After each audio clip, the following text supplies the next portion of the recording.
Halo semua, semangat pagi. Kami dari kelompok 5 akan menjelaskan mengenai bab pengorganisasian atau organizing dari mata kuliah pengantar manajemen.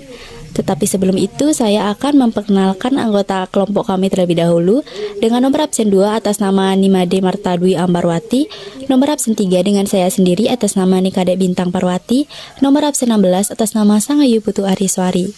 Adapun subbab yang akan kami bahas pada video kali ini adalah pengertian organisasi, unsur-unsur organisasi, tujuan pengorganisasian, asas-asas organisasi, proses pengorganisasian, serta yang terakhir adalah tipe-tipe organisasi. Baik, terima kasih atas waktu yang telah diberikan kepada kelompok kami. Sebelumnya, izinkan saya memperkenalkan diri terlebih dahulu. Nama saya Sangayu Putu Ariswari, nomor absen 16. Di sini saya akan menyajikan materi mengenai pengertian pengorganisasian.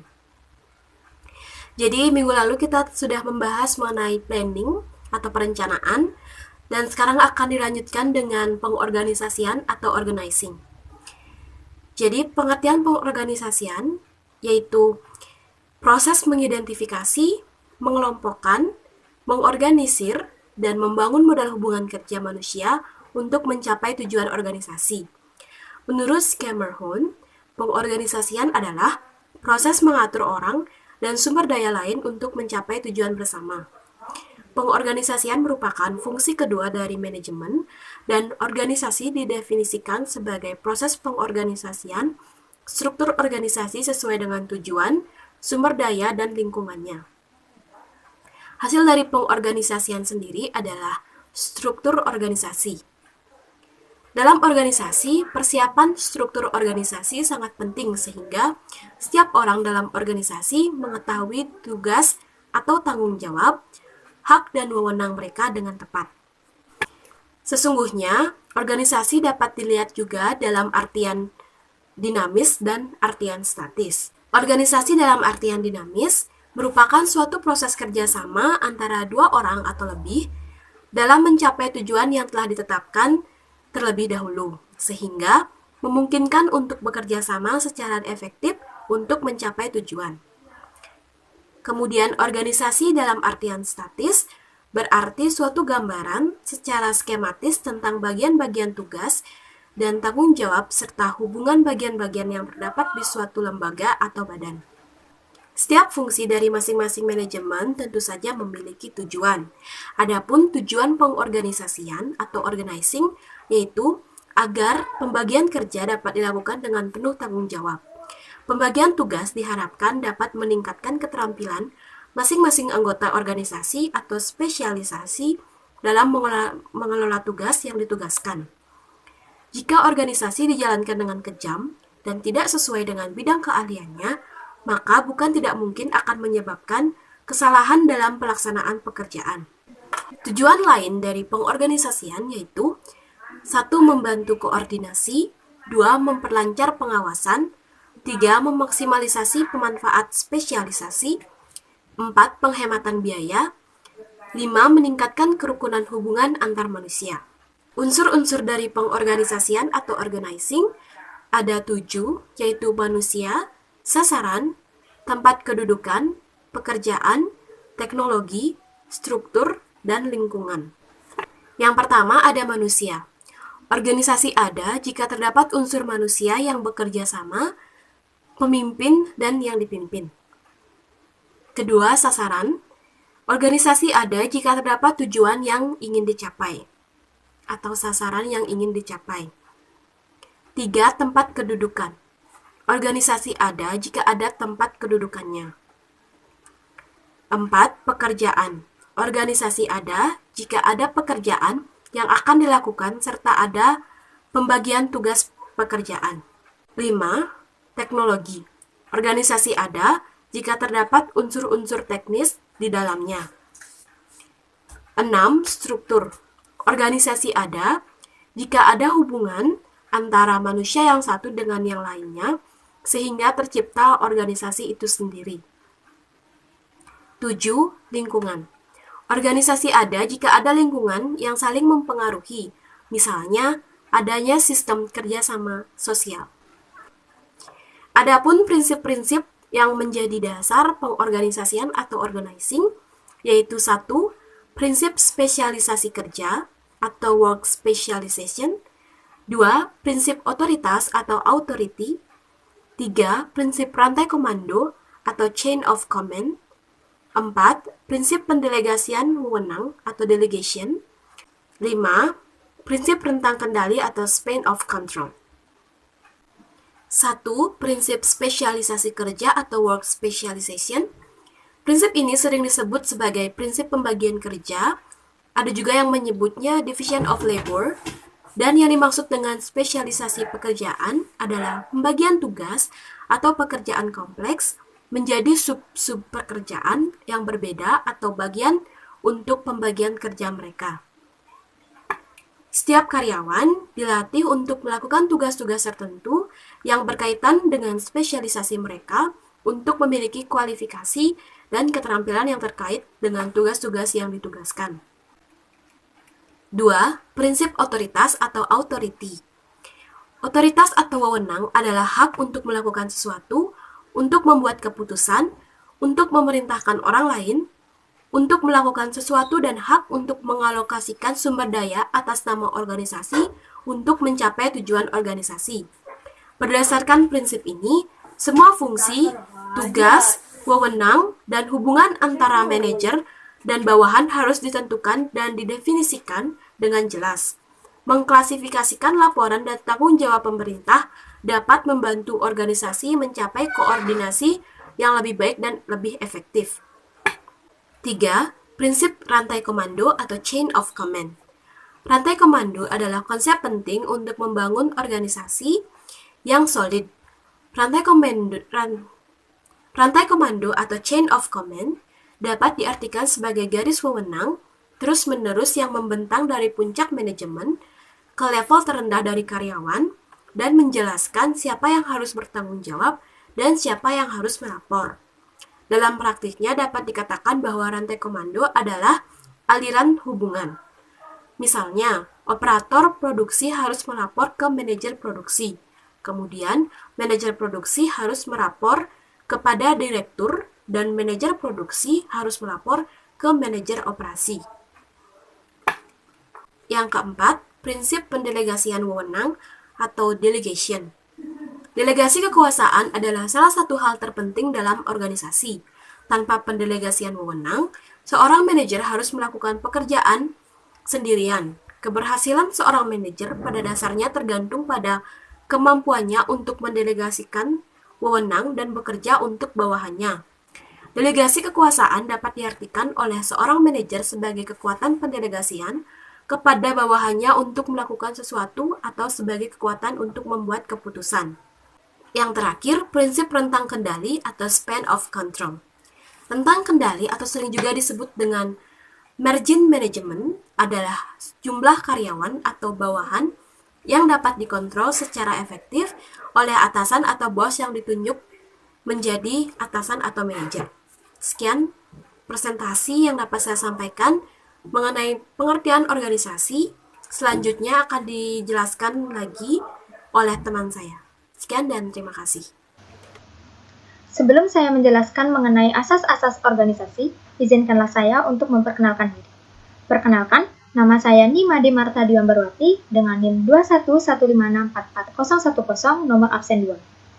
Baik, akan saya lanjutkan. Asas-asas organisasi. Untuk tercapainya suatu organisasi yang baik, efektif, efisien, dan sesuai dengan kebutuhan, secara selektif harus berdasarkan pada prinsip-prinsip atau asas-asas organisasi sebagai berikut. Yang pertama, Principle of Organizational Objective, atau biasa disebut dengan asas tujuan organisasi. Menurut asas ini, tujuan organisasi harus jelas dan rasional. Apakah tujuannya untuk mencari laba atau hanya memberikan pelayanan? Yang kedua ada Principle of Unity of Objective, atau yang disebut dengan asas kesatuan tujuan. Menurut asas ini, di dalam organisasi harus ada kesatuan tujuan yang ingin dicapai. Organisasi secara keseluruhan dan tiap-tiap bagiannya harus berusaha untuk mencapai tujuan tersebut. Yang ketiga ada Principle of Unity of Command, atau biasa disebut dengan asas kesatuan perintah. Menurut asas ini, hendaknya setiap bawahan menerima perintah dan memberikan pertanggungjawabannya kepada hanya satu orang atasan. Tetapi seorang atasan bebas memberikan beberapa perintah ke beberapa bawahan. Yang keempat ada Principle of the Span of Management, atau biasa disebut dengan asas rentang kendali. Menurut asas ini, seorang manajer hanya dapat memimpin secara efektif sejumlah bawahan tertentu, sekitar 3 sampai dengan 9 orang. Yang kelima, ada Principle of the Delegation of Authority, atau disebut dengan asas pendelegasian wewenang.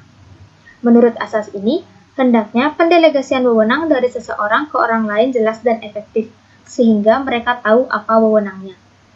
Yang keenam ada Principle of Parity of Authority and Responsibility, atau biasa disebut dengan asas keseimbangan wewenang dan tanggung jawab. Menurut asas ini, hendaknya wewenang dan tanggung jawab seimbang. Selanjutnya, yang ketujuh ada Principle of Responsibility, atau biasa disebut dengan asas tanggung jawab. Menurut asas ini, hendaknya pertanggungjawaban dari bawahan sesuai dengan garis wewenang dan pelimpahan wewenang. Yang kedelapan ada Principle of Departmentation, atau biasa disebut dengan asas pembagian kerja. Menurut asas ini, pengelompokan tugas-tugas hendaknya didasarkan atas eratnya hubungan pekerjaan tersebut. Yang kesembilan ada Principle of Personnel Placement, atau disebut dengan asas penempatan personalia. Menurut asas ini, hendaknya penempatan orang-orang pada setiap jabatan harus didasarkan atas kecakapan, keahlian, dan juga keterampilannya. Yang ke-10 ada Principle of Supply Chain, atau disebut dengan asas jenjang berangkai. Menurut asas ini, hendaknya seluruh perintah atau wewenang dari atas ke bawah harus lurus vertikal yang jelas dan tidak terputus-putus. Yang ke-11 ada Principle of Efficiency, atau disebut dengan asas efisiensi. Menurut asas ini, suatu organisasi dalam mencapai tujuannya harus mendapatkan hasil yang optimal dengan pengorbanan yang minimal. Yang ke-12 ada Principle of Continuity, atau disebut dengan asas kesinambungan. Menurut asas ini, organisasi harus mengusahakan cara-cara untuk menjamin kelangsungan hidupnya. Yang terakhir, ada Principle of Coordination, atau disebut dengan asas koordinasi. Asas koordinasi merupakan tindak lanjut dari asas-asas organisasi lainnya. Koordinasi dimaksudkan untuk mensinkronkan dan mengintegrasikan segala tindakan supaya terarah pada sasaran yang ingin dicapai.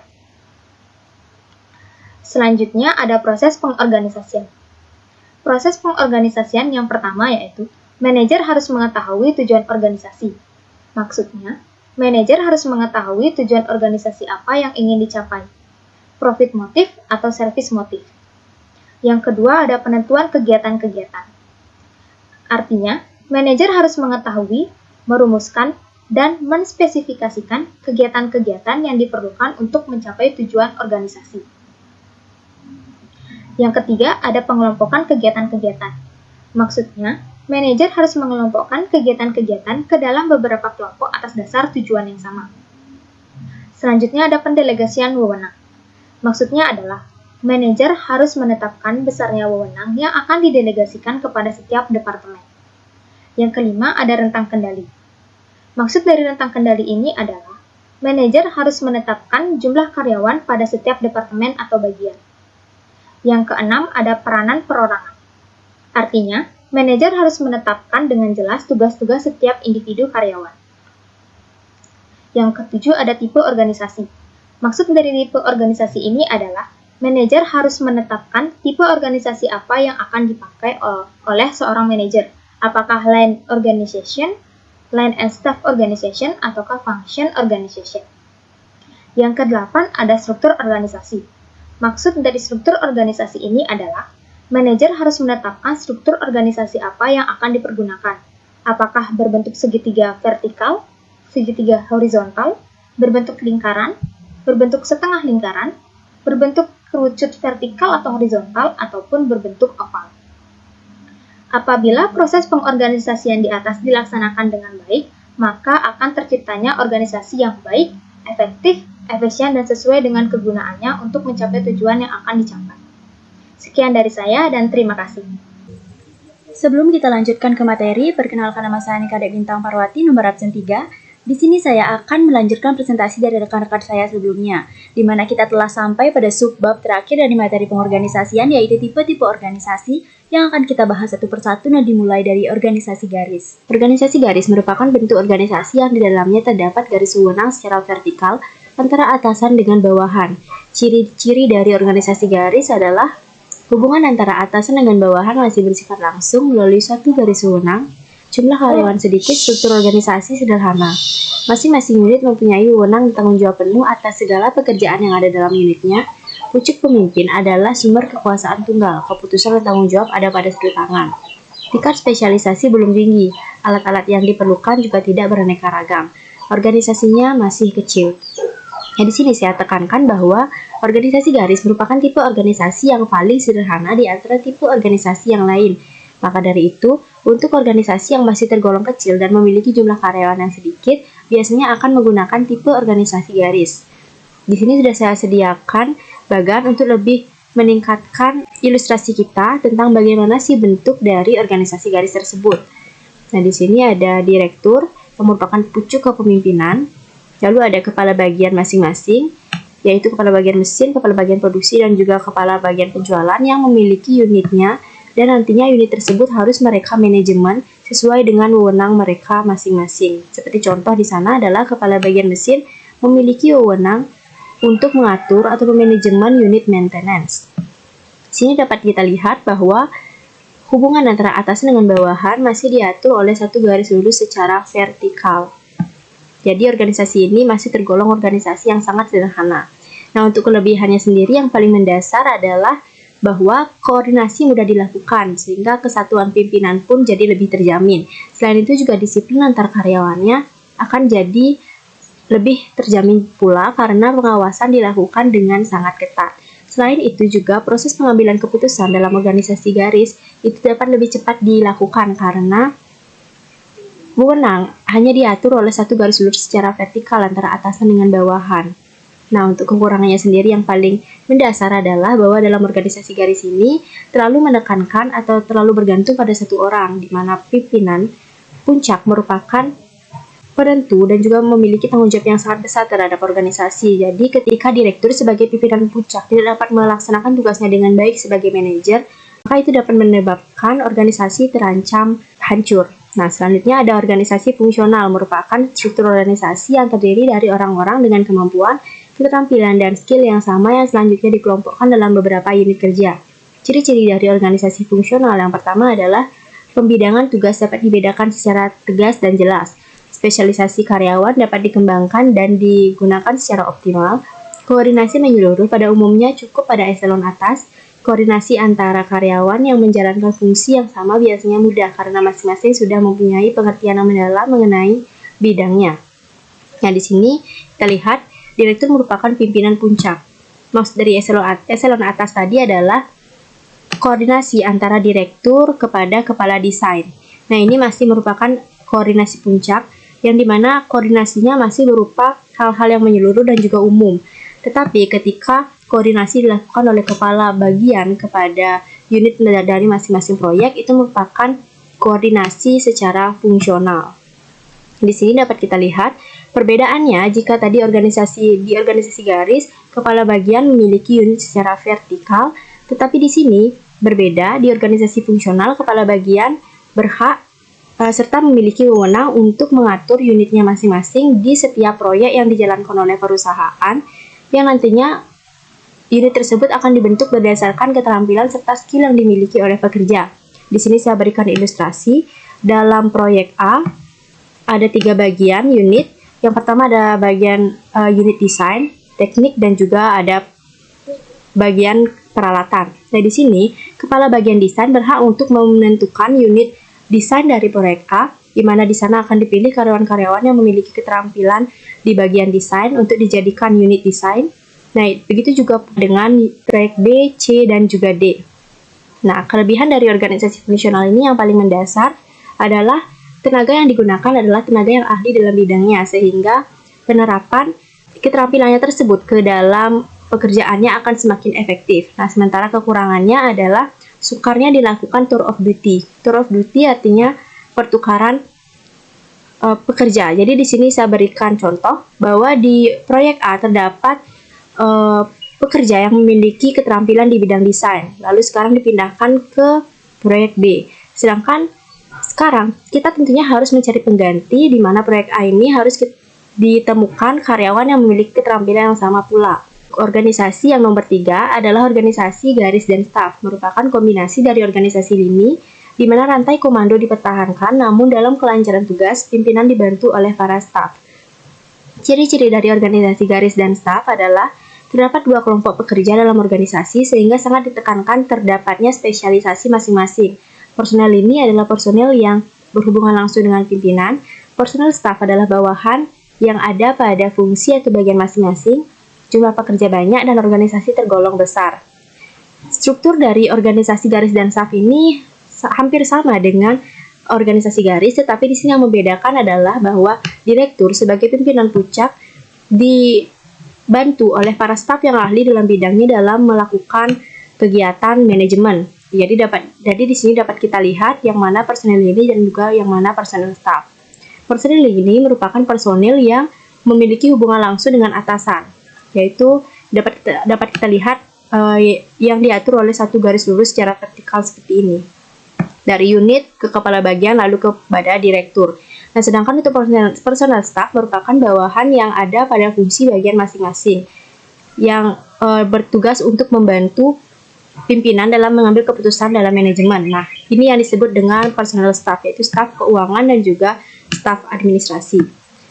Untuk kelebihan dari organisasi garis dan staf yang paling mendasar adalah pembagian tugas serta pengawasan dilakukan dengan jelas, karena pengawasan sudah dilakukan oleh para pimpinan dengan dibantu oleh staf-staf yang ahli di bidangnya. Selain itu juga pembagian tugasnya akan menjadi lebih baik, lebih terarah. Untuk kekurangannya sendiri yang paling mendasar adalah terjadinya blocking tugas. Jadi di sini karena setiap karyawan telah memiliki tugasnya masing-masing yang secara delat sudah dibagikan, maka mereka akan lebih terfokus kepada tugas bagian mereka sendiri dibandingkan dengan tugas pokok mereka, yaitu untuk organisasi. Itu dapat menyebabkan bahwa solidaritas karyawan untuk organisasi itu lebih rendah dibandingkan dengan solidaritas karyawan untuk bagiannya masing-masing. Selanjutnya, untuk tipe organisasi yang keempat adalah organisasi fungsional dan staf, merupakan gabungan antara organisasi garis dan staf dengan organisasi fungsional. Ciri-ciri dari organisasi fungsional dan staf yang pertama adalah tingkat manajemen puncak diterapkan organisasi garis dan staf. Tingkat manajemen media diterapkan organisasi fungsional, jumlah pekerja banyak, mempunyai 3 unsur karyawan pokok, yaitu memiliki tugas pokok, tugas bantuan, dan tugas fungsional. Lalu organisasi tergolong besar. Di sini kita lihat pada bagiannya, manajemen puncak diterapkan organisasi garis dan staf. Ini yang disebut manajemen puncak. Nah, jadi dari direktur kepada kepala bagian itu masih menggunakan sistem organisasi garis dan staf, di mana direktur dibantu oleh para staf yang ahli dalam bidangnya dalam melaksanakan tugasnya sebagai manajer. Nah, untuk tingkat manajemen media diterapkan organisasi fungsional dari kepala bagian ke unit dari masing-masing proyek itu digunakan digunakan organisasi fungsional. Dalam organisasi ini juga memiliki 3 unsur karyawan pokok, yaitu tugas pokok, di mana direktur tetap pada tugas pokoknya, yaitu mengatur atau memanajemen bawahan-bawahannya, begitu juga dengan kepala bagian. Nah, untuk tugas pembantuan dilakukan oleh para staf yang ahli di bidangnya, di mana mereka membantu direktur dalam melaksanakan tugas manajemennya. Nah, untuk tugas fungsional dilakukan oleh para unit di antara proyek-proyek ini, di mana tugas fungsional akan dibagikan atau diberikan oleh kepala bagian mereka masing-masing. Nah, untuk kelebihan dari organisasi ini yang paling mendasar adalah pembidangan, pengawasan, dan juga spesialis tugas antara karyawannya itu jadi lebih terarah, lebih terorganisasi. Karena telah memiliki 3 unsur karyawan pokok seperti yang sudah saya jelaskan tadi.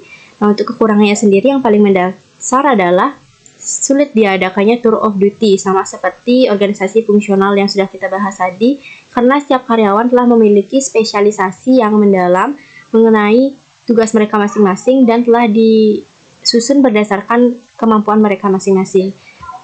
Untuk organisasi yang kelima adalah organisasi komite atau panitia, merupakan bentuk organisasi di mana tugas kepemimpinan dan tugas tertentu dilaksanakan secara kolektif oleh sekelompok pejabat yang berupa komite atau dewan. Ciri-ciri dari organisasi komite adalah pembagian tugas jelas dan tertentu. Ada yang bersifat tetap dan ada yang bersifat sementara. Wewenang semua anggota sama besarnya, tugas pimpinan dilaksanakan secara kolektif, para pelaksana dikelompokkan sesuai dengan bidang tugasnya. Di sini dapat kita lihat bagannya. Terdapat komisaris utama yang merupakan pucuk kepemimpinan, lalu terdapat sekretaris dewan komisaris yang merupakan pembantu dari manajemen yang dilakukan oleh komite utama atau komisaris utama. Kemudian di bawahnya terdapat beberapa komite yang memiliki tugas dan wewenang yang berbeda tetapi tetap memiliki garis tugas yang sama besar satu sama lain. Nah, di sini setiap komite telah membentuk fungsionarisnya masing-masing pula untuk membantu mereka dalam mengerjakan tugasnya sebagai komite. Seperti contohnya di sini komite audit adalah komite yang bertugas untuk melakukan hal-hal yang berhubungan dengan audit, di mana di sini terdapat ketuanya, sekretaris, anggota, atau dapat disesuaikan juga fungsionarisnya berdasarkan kebutuhan dari perusahaan. Nah, untuk kelebihan yang paling mendasar dari organisasi komite adalah keputusan yang diambil itu relatif lebih baik karena diputuskan secara kolektif. Jadi di sini sebelum setiap komite mengajukan hal tersebut kepada komite utama, mereka akan mengadakan suatu rapat antara anggota komite tersebut sehingga nantinya akan didapatkan suatu keputusan yang kolektif dan baru akan mereka ajukan kepada komite atau komisaris utama. Begitu juga dengan komite administrasi dan juga komite anggaran. Nah, untuk kekurangannya sendiri yang paling mendasar adalah pengambilan keputusan yang lama serta penanggung jawab yang juga belum jelas. Tipe organisasi yang terakhir adalah organisasi matriks, merupakan struktur organisasi yang memiliki hubungan vertikal dan juga horizontal. Ciri-ciri dari organisasi matriks adalah pimpinan merupakan posisi tertinggi pada organisasi, tidak menekankan pada struktur hierarki. Manajer proyek memiliki kewenangan setara secara horizontal. Adanya pelaporan ganda di mana anak buah melapor pada manajer proyek dan pimpinan fungsional. Nah, di sini dapat kita lihat bagannya, direktur rekayasa merupakan pucuk kepemimpinan. Lalu ada pimpinan fungsionalnya juga di sini yang memiliki kewenangan secara vertikal. Lalu manajer proyek dari masing-masing proyek ini memiliki kewenangan secara horizontal.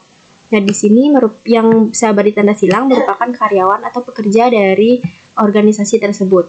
Nah, untuk pelaporan ganda di sini maksudnya adalah pelaporan yang dilakukan oleh para pekerja. Jadi para pekerja harus melaporkan hasil kegiatannya 2 kali, di mana pelaporan dilakukan kepada manajer proyek dan juga pelaporan harus dilakukan kepada pimpinan fungsional mereka.